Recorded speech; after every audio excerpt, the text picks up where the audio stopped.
চীনের লণ্ঠন উৎসবে শুধু মানুষের জন্যই আনন্দের ব্যবস্থা করা হয়নি, প্রাণীদের জন্য আনন্দ উৎসবের আয়োজন করা হয়। তারা যেন মনের সুখে পছন্দের খাবার খেতে পারে, সেই জন্য বিশেষ খাবারের ব্যবস্থাও রাখা হয়েছিল।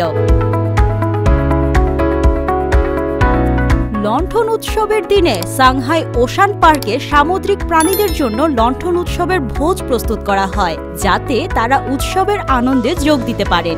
যেমন মেরু ভাল্লুকেরা মজা করে খেয়েছে চালের আটার ডাম্পলিং। এটা চীনের লণ্ঠন উৎসবে খাওয়া একটি ঐতিহ্যবাহী খাবার।